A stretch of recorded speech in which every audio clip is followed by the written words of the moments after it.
Seorang dukun pergi ke tanah suci untuk menunaikan ibadah umroh. Lalu kejadian selanjutnya, saat tiba di Mekah si dukun tersebut kerap meminta pulang karena takut anak istri mencarinya. Padahal, anak istrinya juga sedang berada di Mekah. Kejadian serupa juga menimpa si dukun saat melakukan tawaf dan saat berada di kota Madinah. Kisah ini diceritakan oleh Muhammad Sofi, seorang warga Indonesia yang menetap di Arab Saudi sejak 2009. Karena sudah lama mendiami negara Arab Saudi, dia kerap membantu jamaah asal tanah air umroh. Pada satu kesempatan, tahun 2012, dia berjumpa dengan jamaah Indonesia yang belakangan diketahuinya adalah seorang dukun. Kepada Sofi, dukun itu bercerita, umroh adalah hadiah dari seorang pejabat yang telah dibantu dalam pemilihan umum. Pejabat itu diceritakan menjanjikan hadiah umroh bagi orang-orang yang membantunya menang.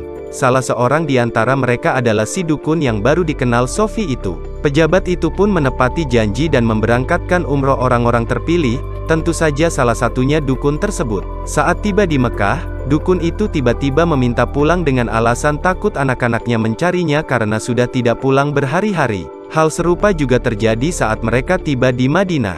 Dukun itu tidak percaya kalau ia sudah berada di Madinah.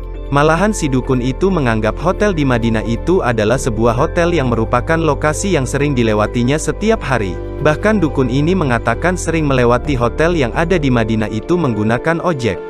Dukun itu ternyata merasa masih berada di kota tempatnya tinggal di Indonesia.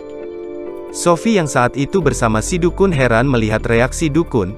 Ia lantas menanyakan kepada dukun apakah pernah ke Madinah sebelumnya, dan si dukun itu menjawab belum. Sofi lalu membawa dukun itu salat di Masjid Nabawi. Sampai di sana dukun tersebut masih tak menyadari sudah berada di Madinah. Hal yang sama juga terjadi saat di Mekah. Dukun ini melaksanakan ibadah tawaf sa'i menggunakan kursi roda karena takut dukun ini hilang tersasar. Setelah tawaf sa'i di Mekah, si dukun juga tidak menyadarinya. Dukun ini merasa ia hanya keliling di kota tempatnya tinggal menggunakan sepeda. Sofi lalu mengajak dukun ini salat asyar di Masjidil Haram di depan Ka'bah. Di depan Ka'bah saya nasehatin tuh Bapak, mulai saat ini Bapak berhenti dan bertaubat.